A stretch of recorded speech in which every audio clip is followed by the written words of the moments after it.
Hoy se cumplen 20 años de la aprobación de la Ley de Amnistía. El 20 de marzo del 93, un parlamento integrado por diputados de derecha decidió levantar ese muro de impunidad para proteger a aquellos que pocos días antes habían sido señalados por el informe de la Comisión de la Verdad de Naciones Unidas.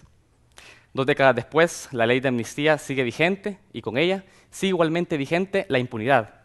Casi es algo cultural en este país, no solo para los gravísimos crímenes sucedidos en la guerra, sino también para muchos otros que se han venido cometiendo después de tanta sangre como de cuello blanco. La justicia que llega tarde no es justicia, ha dicho nuestro invitado el día de hoy, el ex juez de la Audiencia Nacional Española, Baltasar Garzón.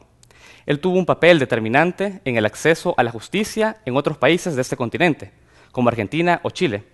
Y por ello, queremos preguntarle hoy qué se puede hacer en este país para que las víctimas tengan acceso a una reparación que llevan demasiado tiempo esperando. Pero las víctimas del pasado son también las de hoy.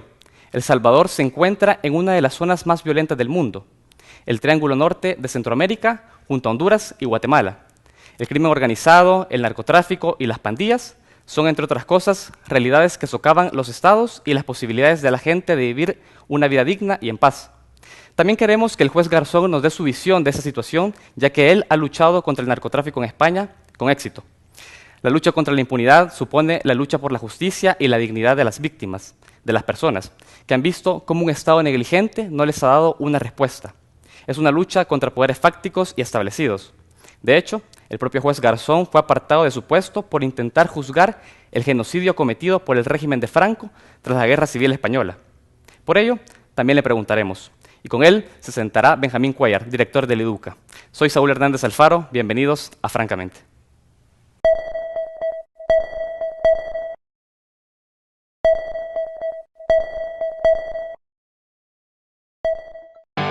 Baltasar Garzón fue durante años el juez estrella de la Audiencia Nacional de España. Actualmente es asesor del Tribunal Penal Internacional de La Haya y abogado de Julian Assange, el fundador de Wikileaks. Cobró fama internacional por el proceso por los desaparecidos españoles durante las dictaduras en Argentina y en Chile, y sobre todo porque en 1998 promovió una orden de arresto contra el exdictador chileno Augusto Pinochet por la muerte y tortura de ciudadanos españoles durante su mandato y por crímenes contra la humanidad. También instruyó una causa contra 100 militares argentinos, entre los que estaban todos los componentes de las juntas militares argentinas. Estas acciones, junto a las de otros jueces y fiscales en esos países, posibilitaron el acceso a la justicia en Argentina y en Chile. Es doctor honoris causa por 22 universidades de América y Europa. Ha instruido más de 1000 causas contra la organización terrorista ETA y ha participado en importantes casos vinculados con el narcotráfico y el crimen organizado en España. Como podemos ver, una carrera notable, carrera que se vio truncada cuando intentó terminar con la impunidad del franquismo en España. Ese caso y otro por corrupción contra el Partido Popular, partido de derecha que gobierna en España, que le costaron su puesto. Esta mañana tenemos a Baltasar Garzón en nuestro set, para conversar con él sobre impunidad, justicia y reparación a las víctimas de violaciones masivas de derechos humanos, entre otras cosas, asuntos de los que, especialmente en El Salvador, es indispensable hablar francamente. Buenos días, hoy es miércoles 20 de marzo de 2013. Esta mañana damos la bienvenida a todos aquellos que nos sintonizan desde muy temprano y también a aquellos que nos ven desde la web en www.tvx.com.sb. También a aquellos que nos siguen a través de nuestras redes sociales en francamente.tvx en Facebook y en francamente tvx en Twitter. Esta mañana y hace 20 años se aprobó una ley de amnistía en El Salvador y esta mañana queremos ver a la luz de esos hechos y ver de forma crítica ¿cuál es la situación actual sobre la impunidad en nuestro país a partir también de la aprobación de esta ley? Tenemos en nuestro set el gusto de presentarles al juez español Baltasar Garzón y que a él lo acompaña también Benjamín Cuellar, quien es director del EDUCA, a quien quiero dar la bienvenida esta mañana al set. Gracias. ¿Qué tal? Buenos días. Buenos días. Señor Garzón, quiero iniciar con usted esta entrevista y principalmente preguntándole por un término, justicia restaurativa. Usted está acá en el país en el marco del Quinto Tribunal de Justicia Restaurativa y nos gustaría conocer, que nos pueda exponer la importancia del término justicia restaurativa. Bueno, yo creo que el experto en ello es Benjamín, pero sí que le puedo decir que la alternativa, aunque no en forma excluyente, a la justicia retributiva, es decir, a la justicia tradicional, es ya desde hace tiempo la restaurativa. En definitiva, es la reparación, es una contribución a la reparación integral de las víctimas, que conlleva verdad y que conlleva reconocimiento, y el ideal es que también conlleve tanto la petición de perdón como la sujeción a ese tipo de tribunales por parte de los victimarios. En definitiva, es un tribunal con garantías donde expertos en derecho penal, en derecho humanitario, en las distintas materias que pueden afectar o que de hecho se han visto afectadas en sus derechos y forma de actuar de las personas, de las víctimas a lo largo de un periodo de represión, ponen en común sus experiencias, ponen en común su historia y finalmente se dicta una sentencia con todos los requisitos en la que se establece cuál fue el hecho, qué prueba hubo y finalmente se proponen, se recomiendan una serie de soluciones o de vías para precisamente combatir la impunidad. En definitiva, es una forma de restauración, de reparación y de combatir y denunciar la impunidad. Excelente. Señor Cuellar, ¿podría explicarnos también qué es lo que se espera a partir de ese tribunal? Porque ya lo ha explicado el juez Garzón, serán especialistas que estarán en unas ponencias, también se conocerán determinados casos que fueron crímenes de violaciones a derechos humanos durante la época de la guerra, pero ¿cuál será el producto final que se espera obtener de este quinto Tribunal de Justicia? Bueno, el producto final, al igual que en los anteriores tribunales, los 4 anteriores, será la sentencia que se emita por este tribunal, en la que en esta ocasión son 3 jueces de Brasil los que participan, 2 jueces de España, 1 de Paraguay y 2 de El Salvador. Esa sentencia no es vinculante, no tiene carácter vinculante obviamente, pero por el déficit, el -0 o quizás -10 de avances que se tienen en materia de verdad, justicia y reparación en El Salvador, paradójicamente 20 años después de la aprobación, de la publicación del informe de la Comisión de la Verdad, que le siguió 5 días después la ley de amnistía, con el objeto de callar esa verdad, ocultar esa verdad.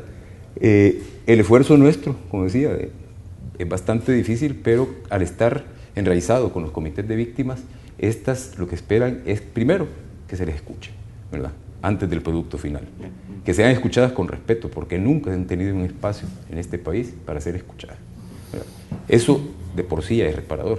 Lo ideal sería de que estuvieran ahí victimarios pidiendo perdón a las víctimas, como ha ocurrido en Sudáfrica o en Perú, en otros países.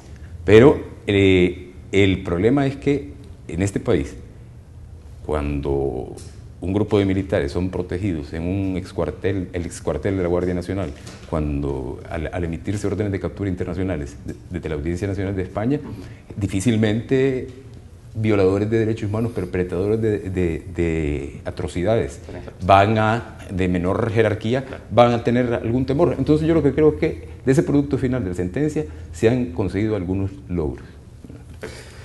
No, quería puntualizar que cuando el Estado calla, cuando las instituciones no responden a las expectativas de las víctimas impartiendo justicia, la sociedad civil toma, no solo en El Salvador, como ocurre con el Tribunal Restaurativo, sino en muchos países del mundo, toma la iniciativa para denunciar, para poner sobre la atención de todos los ciudadanos y ciudadanas ese hecho que queda todavía pendiente por resolver, es decir, que haya una investigación, que haya un acceso a la justicia, que haya un principio de igualdad ante la ley y que todos aquellos que tienen que responder con todas las garantías lo hagan. Claro.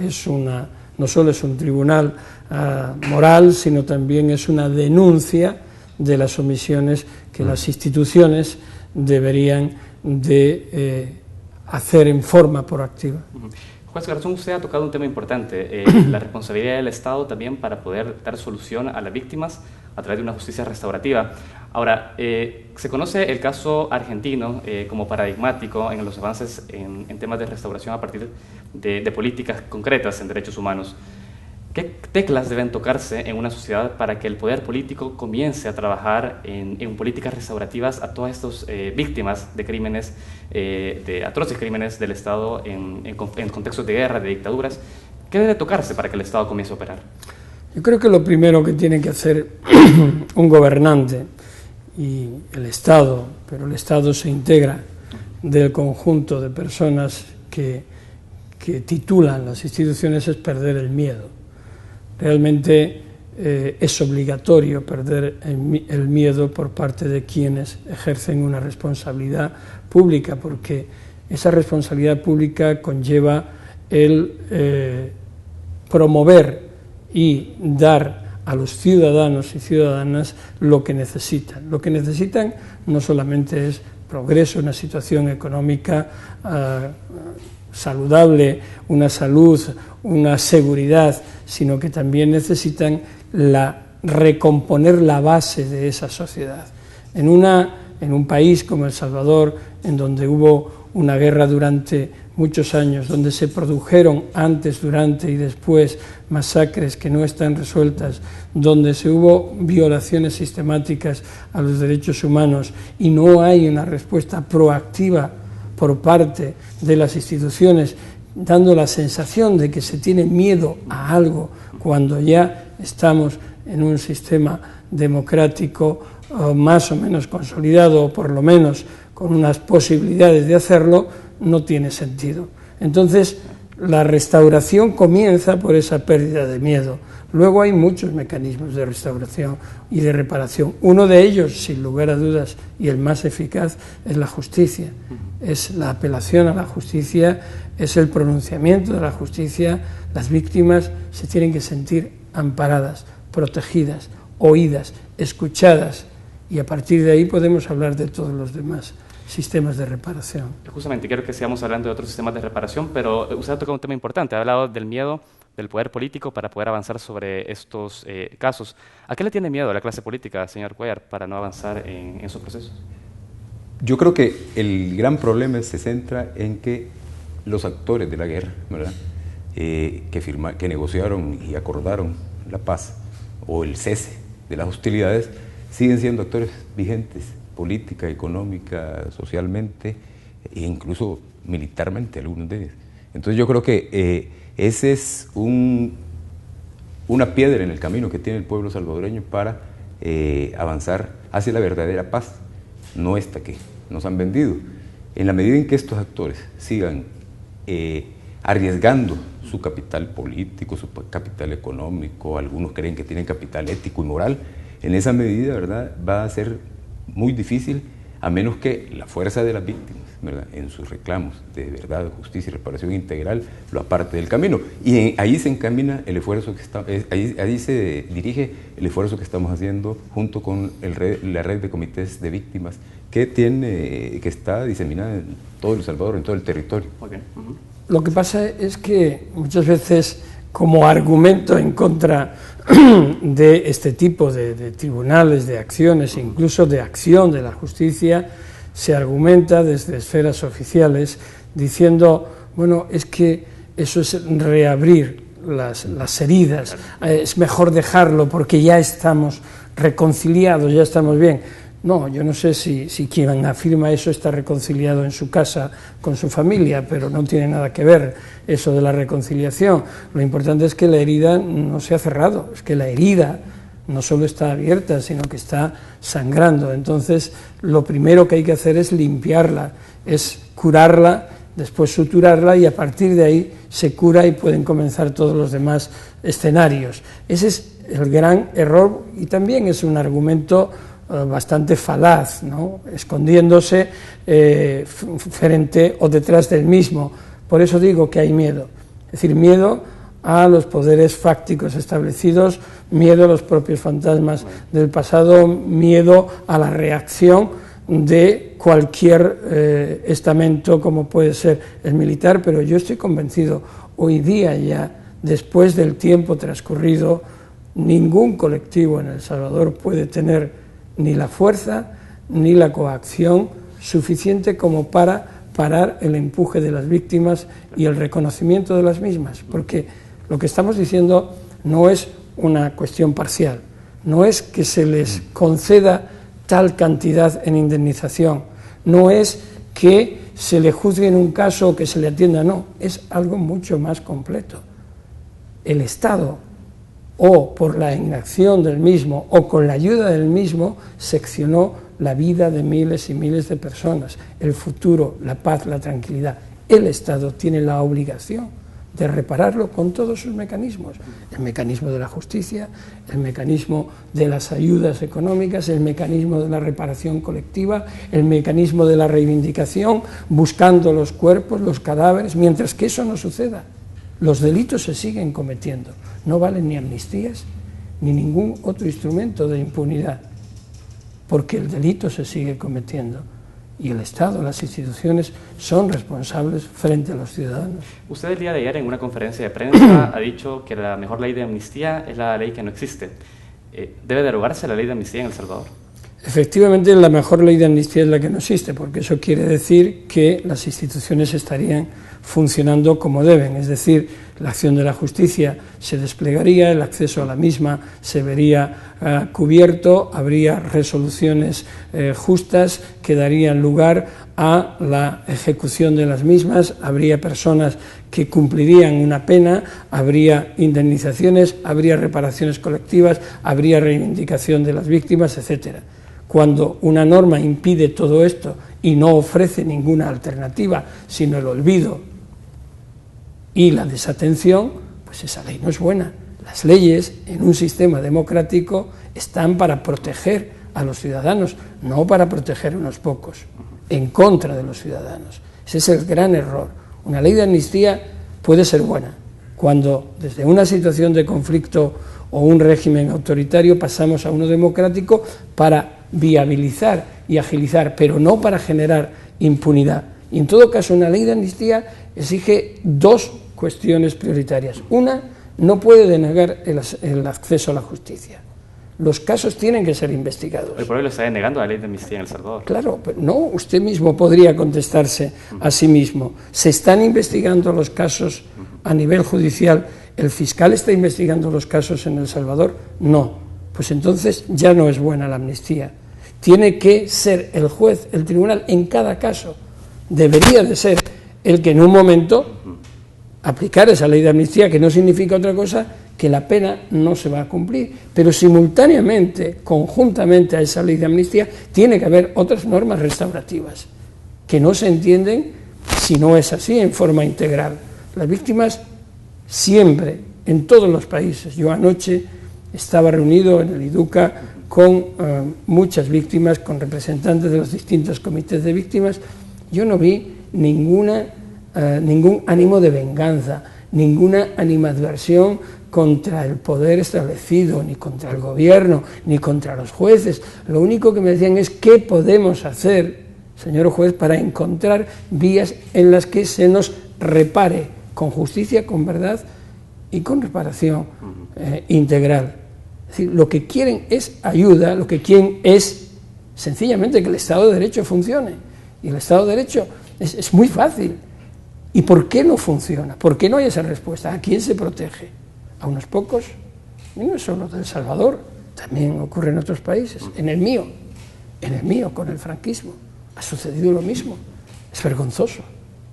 Es absolutamente vergonzoso que en una democracia como la española no seamos capaces de emitir un pronunciamiento de apertura para que la justicia pueda indagar y reparar a las víctimas y las tengamos al amparo de una ley de memoria histórica muy reducida, pidiendo y llamando a todas las puertas. Eso es indignante. no para las víctimas que no perdieron nunca la dignidad, sino para los que no la han tenido nunca al no reconocer ese derecho. Vamos a dejarlo con esa última reflexión. Tengo que ir a un primer corte. Vamos a seguir hablando, por supuesto, de sus mecanismos también para acceder a la justicia por parte de las víctimas.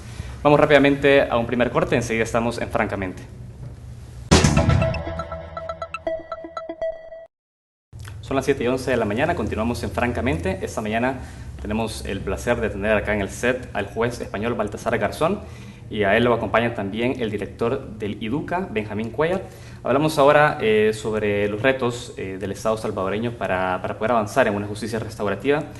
Y quiero preguntarle, juez Garzón, hay un elemento importante también que retomar, y es que en el marco de esta semana, el ex rector de la UCA, el padre José María Tojeira, estuvo en ese set y él hacía una propuesta de una ley de reconciliación. Él decía que lo que se debe buscar para encontrar justicia también es la verdad, no precisamente cárcel, pero sí que exista una intención de perdón por parte de quienes cometieron esos crímenes. ¿Es posible pensar en justicia sin cárcel para los responsables, juez?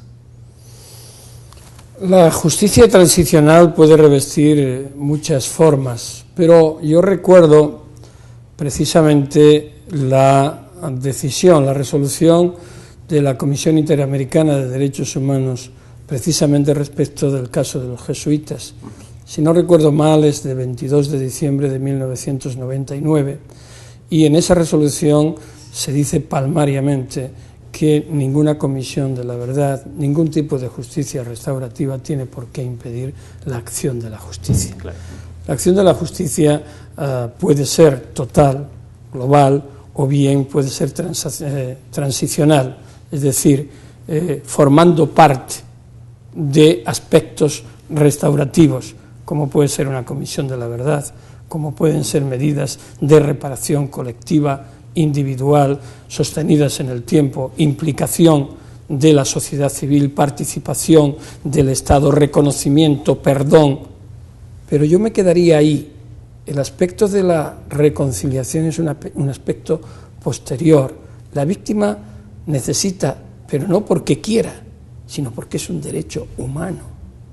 Es un derecho humano reconocido por Naciones Unidas como tal, como la Declaración Universal de Derechos Humanos. En 2005, los principios contra la impunidad lo dicen claramente. Derecho a la verdad, a la justicia y a la reparación. Y nos empeñamos en ponerle cáscaras y encubrir lo que es perfectamente claro. La cuestión está en buscar la fórmula de conjugar esos tres conceptos frente a la impunidad. Por supuesto que no tiene por qué ser una justicia absoluta. En la vida ordinaria, desgraciadamente, la justicia ni es absoluta, ni es integral, ni es total. El índice de impunidad en este país se lo puede sugerir. Ayer me decía algún magistrado que de hasta el 90%, lo cual es aterrador. Pero es que en el mejor de los sistemas judiciales el índice de impunidad está en el 40%, 45% incluso.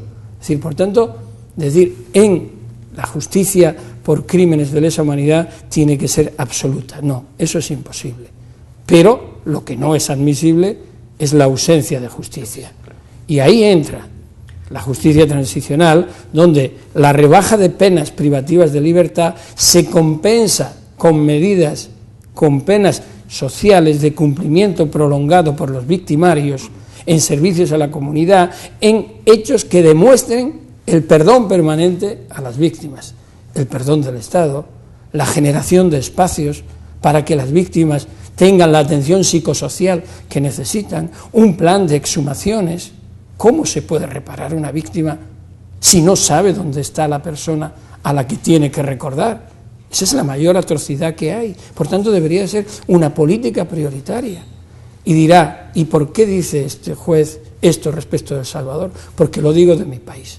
Porque en mi país hay 150.000 personas que fueron desaparecidas y que todavía están pendientes de ser halladas. Y no porque no se sepa dónde están, sino porque no hay recursos para hacerlo.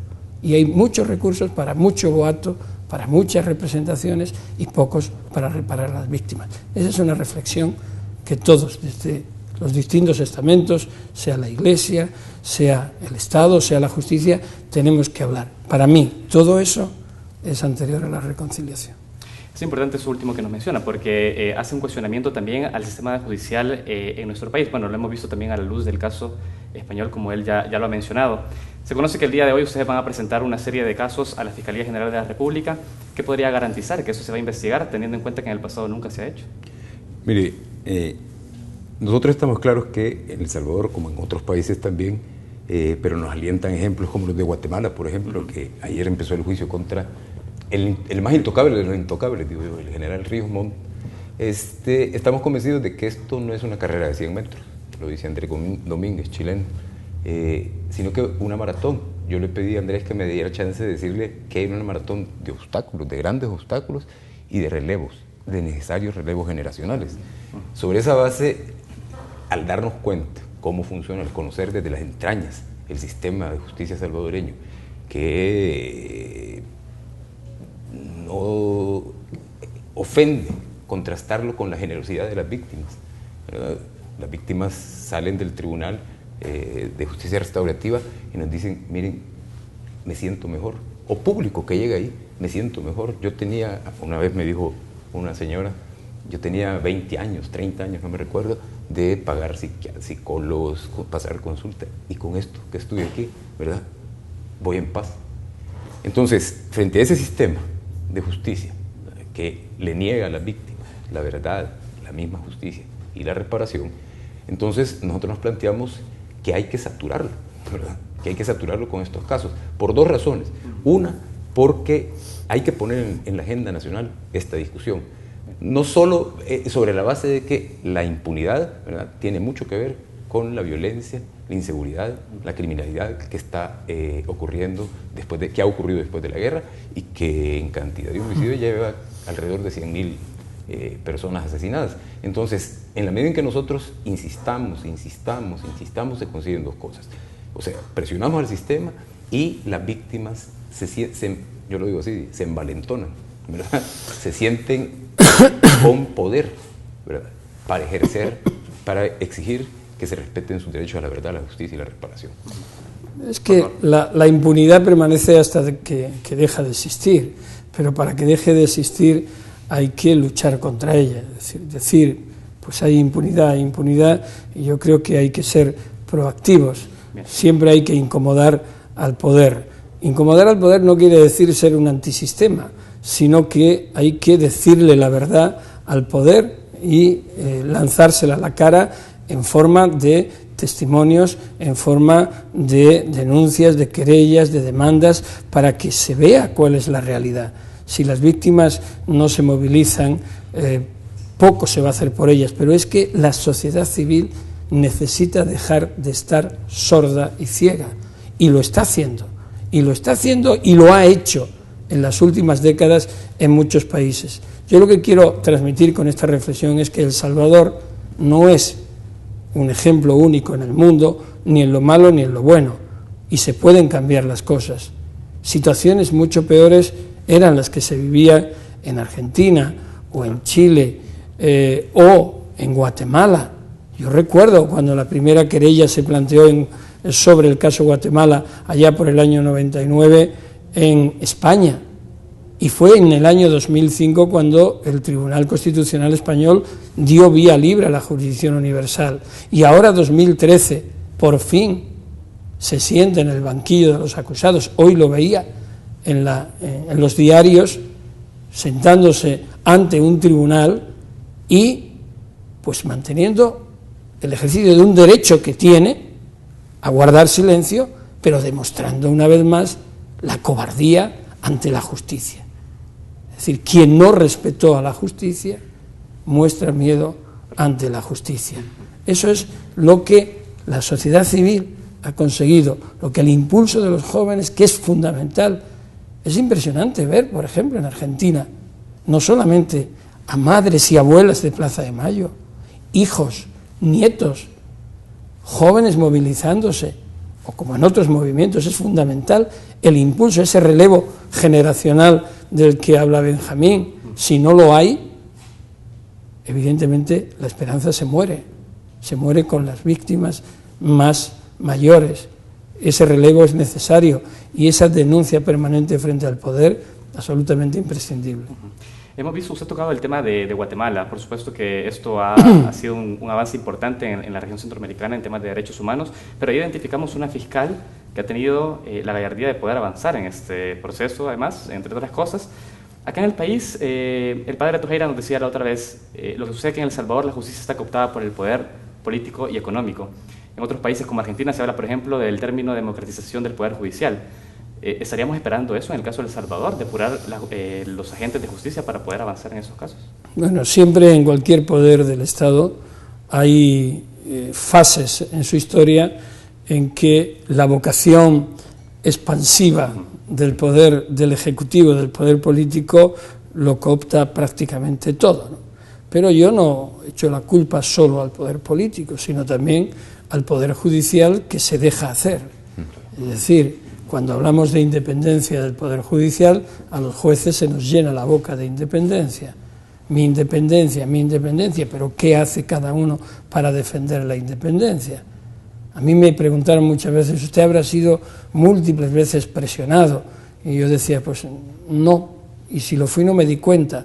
Pero hombre, ¿cómo esos casos tan importantes? No es muy sencillo, tienes que establecer cuáles son las reglas del juego, y eso sí, aguantar, ¿no? Es decir, no tiene por qué haber una cooptación. Y si la hay, tenemos que tener los mecanismos científicos y éticos suficientes, los que formamos parte del Poder Judicial, para rechazarlos. Y si no los hay que denunciarlos y hay que expulsar fuera a quien no asuma el compromiso de legalidad de defender los derechos de los ciudadanos frente a las agresiones de que sean objeto.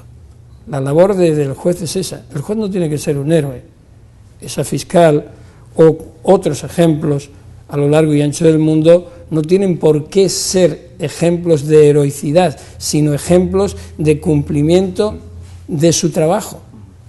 Nos pagan por ello. Es una vocación de servicio público. He visto un titular del Papa Francisco: el poder es servicio. Yo le añadiría, el poder, cuando se refiere a la administración pública, es servicio público. Es asumir que eres un servidor público y que no eres dueño del poder, sino un usuario del mismo con una finalidad, que es la de proteger a los ciudadanos. Ellos son los titulares.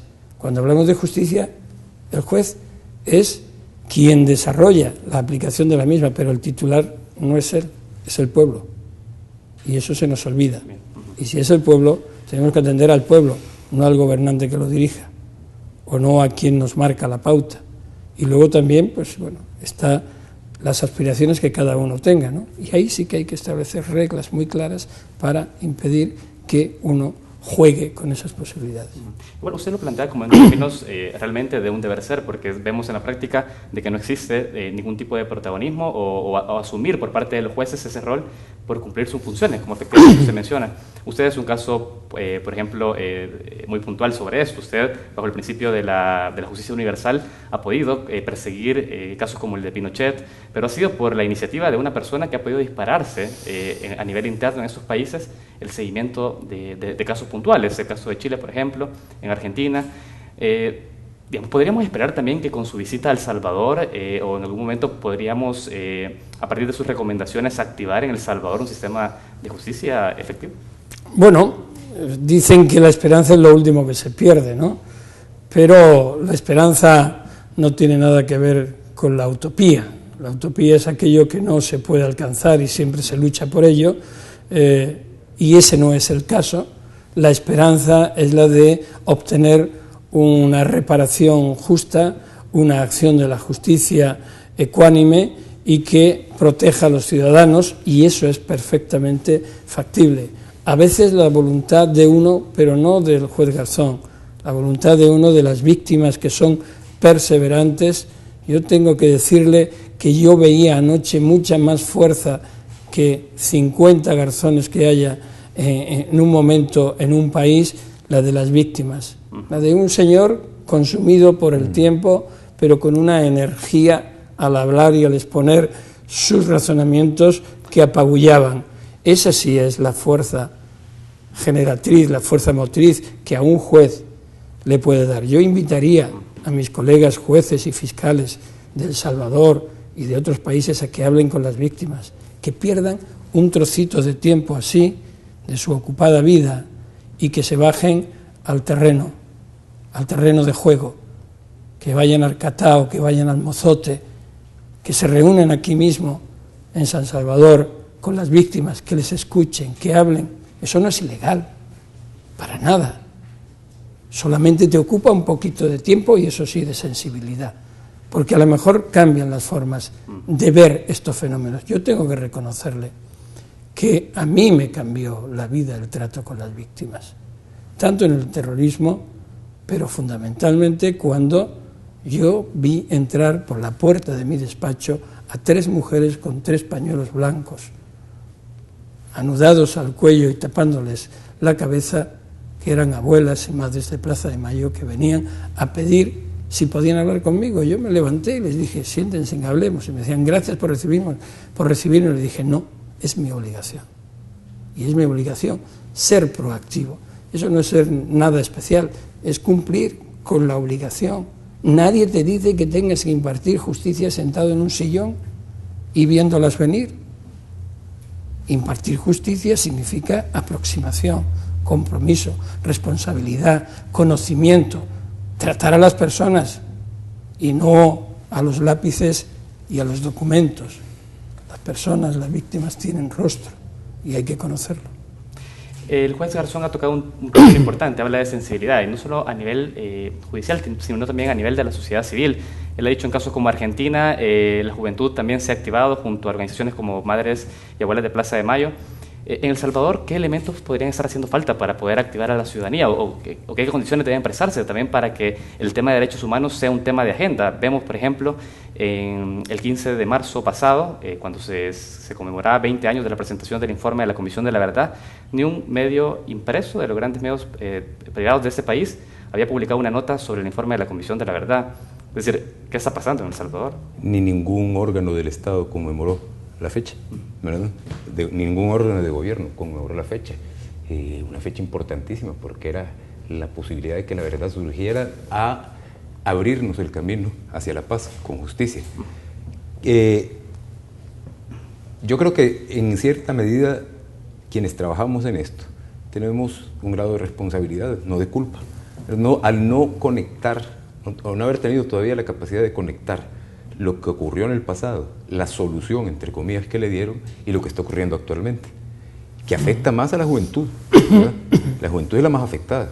O sea, las masacres que ocurren ahora, las ejecuciones sumarias, las desapariciones, las torturas previas a la muerte, ¿verdad? Los cuerpos mutilados, la misma renta, la extorsión y todo eso, tiene su origen, ¿verdad?, en la solución, entre comillas, insisto, que se le dio a esas prácticas criminales que quedaron legitimadas con la amnistía. Se fortaleció la impunidad, se le dijo a los criminales, miren, ustedes pueden seguir haciendo esto porque aunque es delito no hay castigo. Entonces yo creo que los jóvenes tienen que tomar conciencia de que seguir permitiendo que la impunidad permanezca fortalecida en este país, sin encarar ese pasado necesario, porque miren, yo estoy convencido que el crimen organizado, al menos desde mi perspectiva, tiene 3 rostros. El aparato de poder del Estado era un aparato organizado que cometió crimen, ¿verdad? Eso es crimen organizado. Estoy estirando el concepto. El que, como Pinochet, tuvo en sus manos el aparato del Estado y no tenía quien le reclamara, quien le pidiera cuentas, le entró a la corrupción. Y de ahí al tráfico de algo, de personas, de armas, no hay ninguna frontera más que instituciones fuertes y ciudadanía fuerte. Entonces yo creo que el mensaje sería que no esperemos a que el juez Garzón venga generoso y solidariamente dentro de 5 años otra vez a recordarnos de que la solución para los males de este y otros países es la que están empezando a trabajar en Guatemala. O sea, verdad, justicia y reparación integral para la víctima. Muy bien. La cuestión, yo creo, nunca viene de fuera.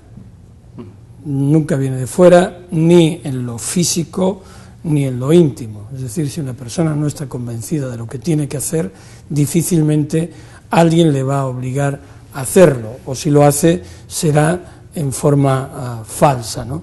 Lo mismo ocurre, no hay que esperar tampoco que vengan a ayudar desde fuera o a enseñar lo que hay que hacer, tampoco es tan difícil entenderlo.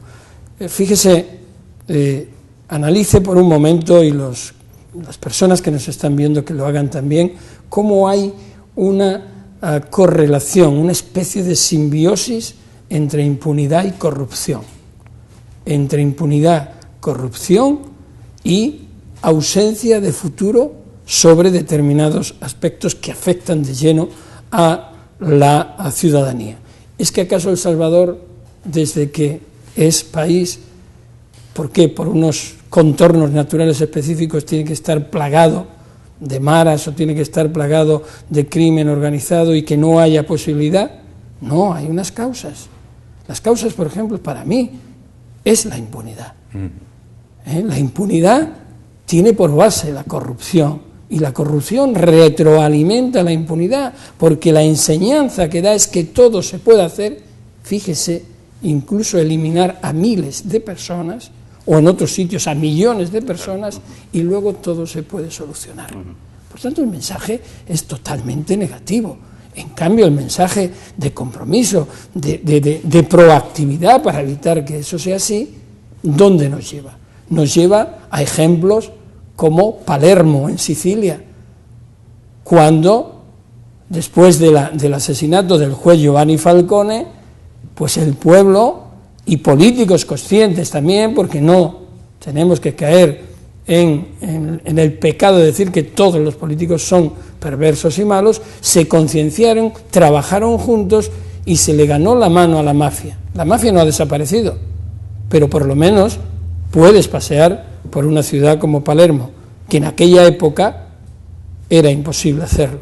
Es decir, las cosas pueden cambiar, pero si no hay una voluntad política de abordar todos y cada uno de los aspectos que afectan a la ciudadanía en forma integral, es muy difícil.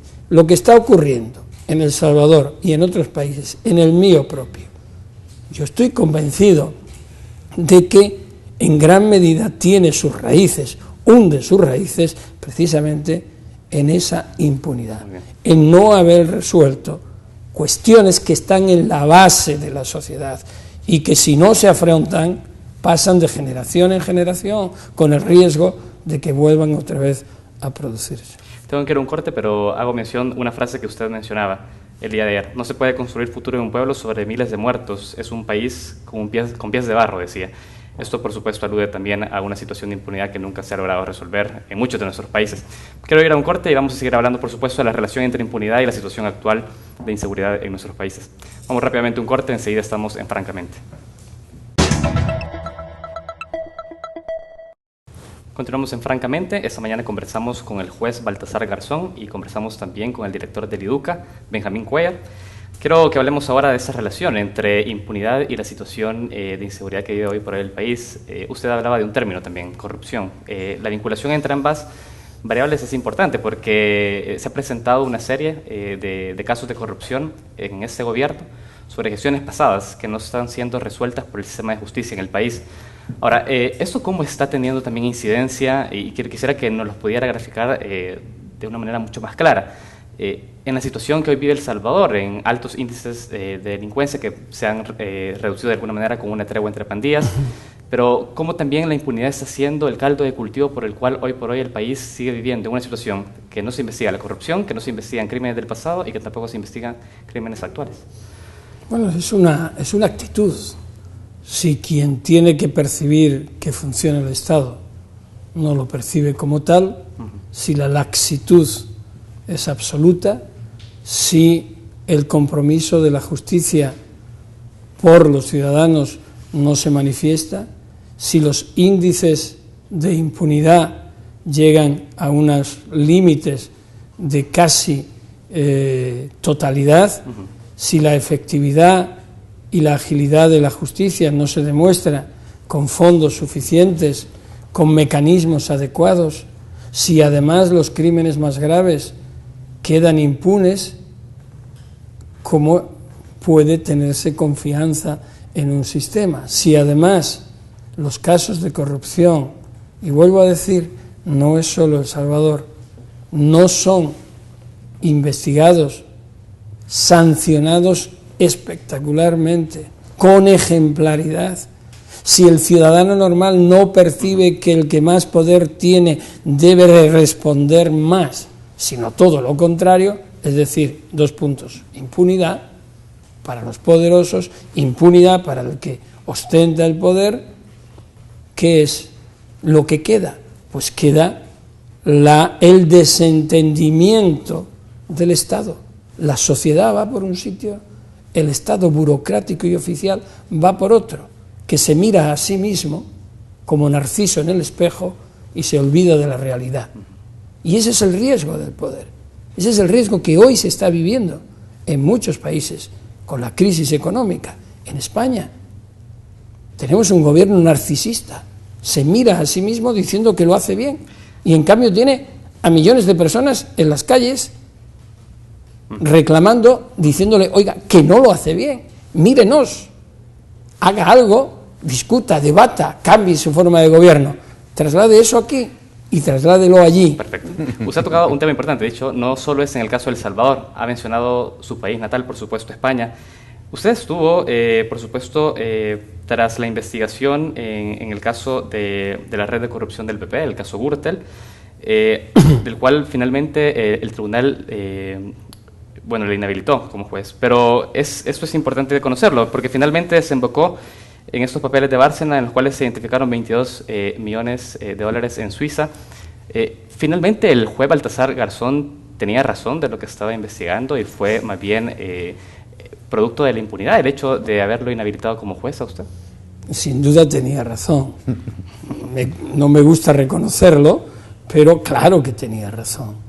Era una investigación muy seria y la avanzamos, y cuando se estalló la operación con las detenciones correspondientes, aparecieron y continuamos investigando documentos.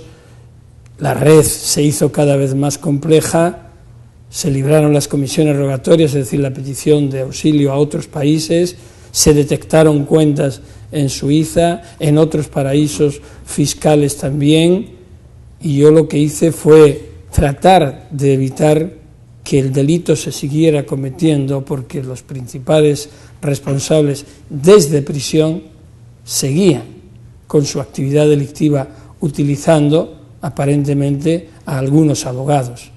Y eso es lo que, de acuerdo con el fiscal y con todo el mecanismo de investigación, yo, previniendo todos los aspectos del derecho de defensa, traté de paliar, es decir, como juez, como responsable de la investigación y como responsable de la tutela de los derechos, traté de compatibilizar el derecho de defensa con la necesidad de investigar y proteger a la sociedad. La prueba evidente es que 3 años después las cuentas de Suiza han empezado a abrirse y los millones de euros en manos de las personas imputadas y acusadas por mí están saliendo, y además con una desfachatez ya tremenda, como se promovió por este gobierno el presidente Rajoy una amnistía fiscal, pues además trajeron el dinero, parte del dinero a España para regularizarlo y no tener que pagar impuestos. Es decir, el propio dinero de procedencia ilícita que se estaba investigando lo regularizan a través de una amnistía fiscal para pagar menos impuestos y quedarse con él. Es un auténtico mecanismo de blanqueo oficializado, o sea, es de locos. Bueno, pues en ese contexto yo lo que hice fue tratar de hacerlo, y lo volvería a hacer hoy otra vez, porque creo que adopté todas las medidas. El Tribunal Supremo lo que decidió fue crear un delito nuevo para mí en la misma sentencia, aplicármelo y expulsarme de la carrera judicial durante un tiempo. Ya está. En pocas palabras fue eso. ¿Fue injusto? Ya ni lo analizo. Me da igual. Yo creo, no es soberbia mía, es que estoy convencido, y mucha gente y muchos juristas también, de que la sentencia no fue debida a motivos jurídicos, sino a otro tipo de motivos. Pero eso es el riesgo que se corre cuando se trata de llevar una línea de coherencia. Y la mía, desde luego, es frontal contra la corrupción, siempre dentro del marco legal. Juan Garzón, ¿usted cree que el Partido Popular tendrá la posibilidad de parar ese proceso judicial? No, no, porque la justicia en España es independiente, puede ser más o menos ágil, puede haber ejemplos más o menos nocivos, como en cualquier sitio. Un juez puede ser tan corrupto como un arquitecto, o como un periodista, o como un político, pero la justicia en España funciona en forma independiente y tiene mecanismos para ser independiente, por tanto, no lo van a parar. Lo que ocurre es que lo están dilatando. Pero si es una justicia independiente que trabaja de forma efectiva, ¿por qué entonces a usted se le crea un delito? Por eso digo, porque en todos los lugares hay ejemplos nocivos, lo acabo de decir, y en mi caso se concitaron una serie de circunstancias que determinaron que se produjera una sentencia que yo no voy a titularla como justa o injusta, evidentemente para mí no es justa, sino que ya estaba preestablecida. Entonces, eso es así. ¿Cómo puedo demostrarlo? Lo intenté hacer y lo sigo intentando ahora, y las pruebas posteriores me están dando la razón. Juez Garzón, usted, por supuesto, actuó desde la Audiencia Nacional, como juez ha actuado bajo los principios de la justicia universal. ¿El caso de Pinochet específicamente le trajo algún tipo de amenazas por el gobierno del PP? No, por el gobierno del PP nada, en España absolutamente nada. Lo único que sí hubo en momentos determinados de la tramitación de la extradición, dificultades. Sí me trajo amenazas de otro índole, tanto personal como familiar, incluso haciéndome cambiar itinerarios, viajes, etcétera, pero venían de parte de grupúsculos que apoyaban a los milicos argentinos y a los militares golpistas de Chile, y hubo investigaciones y hubo alguna que otra operación policialmente desarticulada que tenían por objetivo pues ir en contra de mi seguridad, pero bueno, eso va en el sueldo. Es decir, yo me he pasado 24 años combatiendo el terrorismo nacional, internacional, crimen organizado, corrupción, narcotráfico, desde un juzgado de la Audiencia Nacional.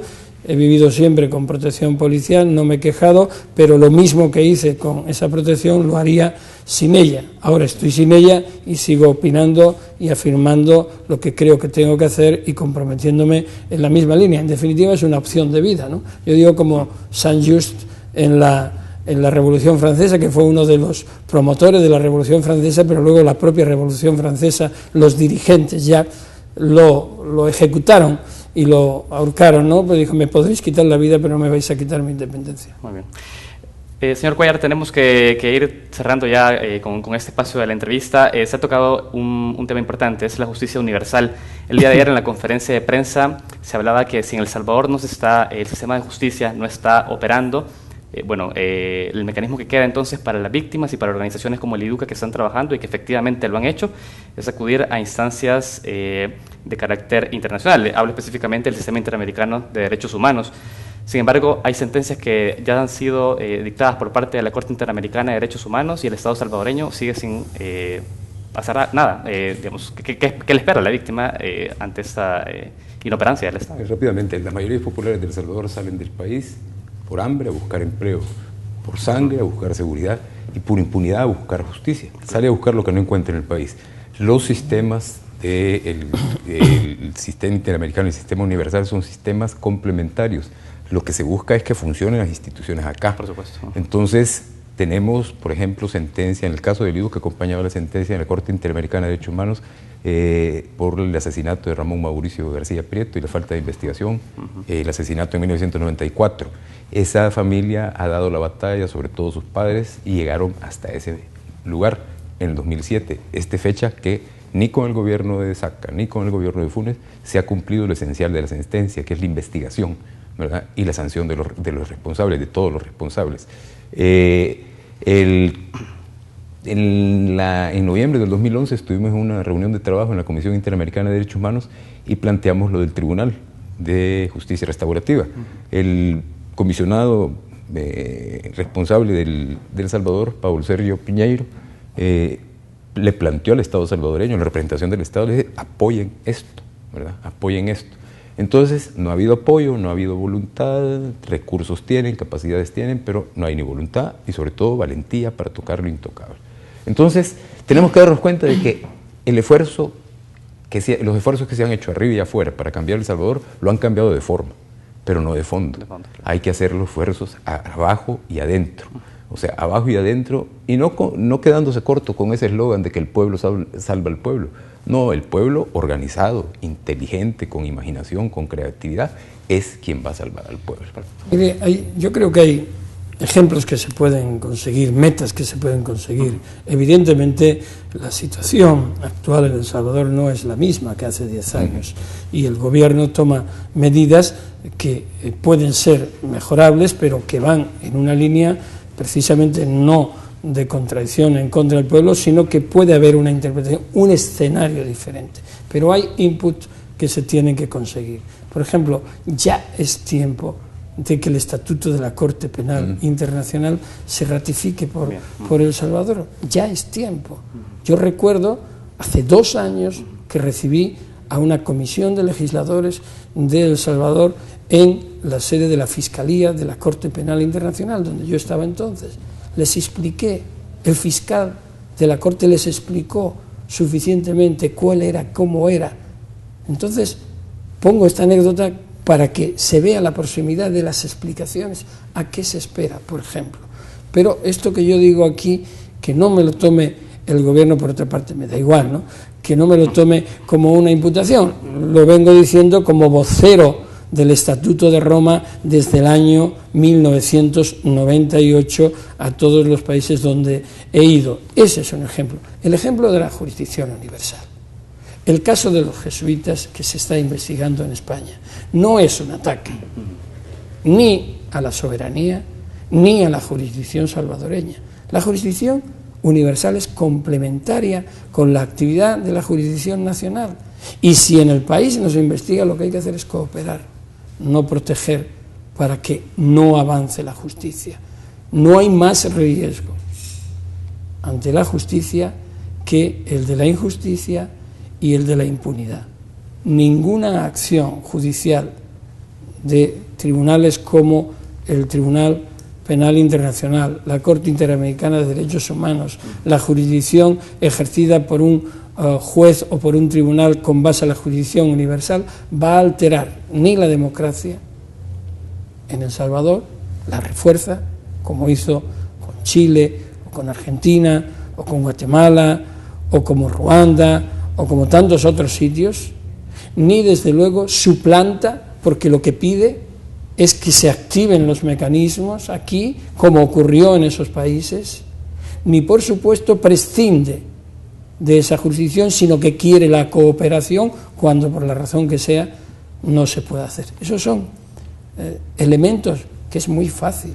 Yo recuerdo todavía cuando el presidente Menem, de la Rúa y Duhalde dictó y ratificaron respectivamente un decreto de no cooperación con la jurisdicción española por el caso Argentina.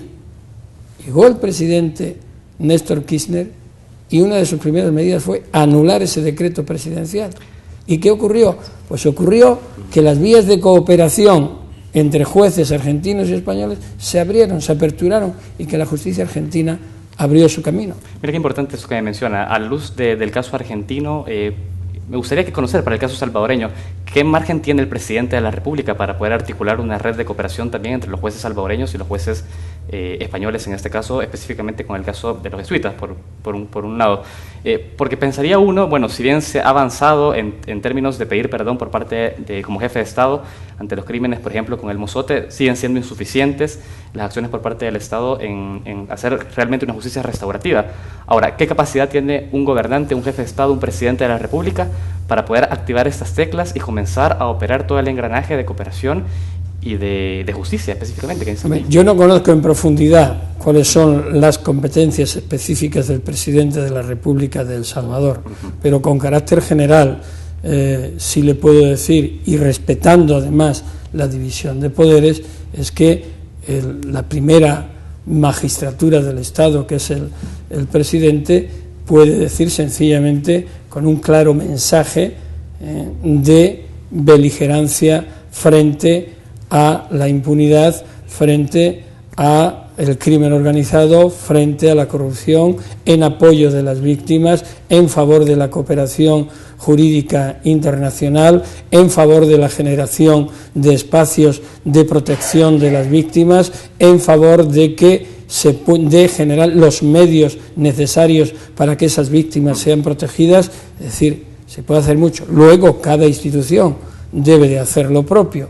Dentro del Poder Ejecutivo se pueden hacer infinidad de cosas, pero también se pueden impulsar leyes, también se pueden impulsar normas. El mensaje a las cámaras o a la Asamblea, el mensaje a la justicia, sin interferir en cada uno de ellos, tiene que ser claro, palpable y determinante, y asimismo definitivo, en favor de lo que se quiere conseguir, que es un Estado de derecho, democrático, social e igualitario. Esperemos que el mensaje se lo hagan llegar al presidente de la República, porque es importante ese discurso de mayor compromiso que usted ha mencionado ahora recién. Tengo que terminar la entrevista. Quizás una última cuestión, señor Cuéllar. ¿Presentarán también recursos sobre la nulidad de la ley de amnistía? Sí. ¿Cuál cree que va a ser la reacción del sistema judicial ante este recurso de nulidad? Lo primero que tienen que hacer es examinarlo, ver si se admite, y yo confío en que la Sala de lo Constitucional va a actuar conforme a la Constitución, ¿verdad? Entonces nosotros argumentamos, fundamentamos la petición, la solicitud y la demanda de inconstitucionalidad, y a ver qué pasa, ¿verdad? Yo creo que es importante que no solo por lo legal, sino también por el efecto psicosocial que tiene sobre las víctimas la amnistía. Es inmovilizadora la amnistía en la lucha por la verdad y la justicia en este país, De acuerdo, ha sido un placer tenerlos a ambos este día en nuestro set. Perdón, los invitamos a las por favor, 2 de la tarde en la capilla de la UCA. El inicio del jueves tribunal. Baltasar Garzón va a inaugurar el tribunal, nos va a acompañar con las palabras de apertura. A las 2 de la tarde. A las 2 de la tarde, ahora en la capilla de la UCA, y mañana y pasado de 8 en adelante en el auditorio Segundo Monte del edificio ICA de la UCA. ¿El tribunal sigue hasta el día viernes? Sí. Ese día finalizan las actividades, sí. ¿no? Muchísimas gracias por darnos este espacio. Y muchísimas gracias a ustedes por acompañarnos. Les agradecemos también a ustedes que nos acompañaron esta mañana. Nos vemos acá mañana jueves en TVX. Muchas gracias.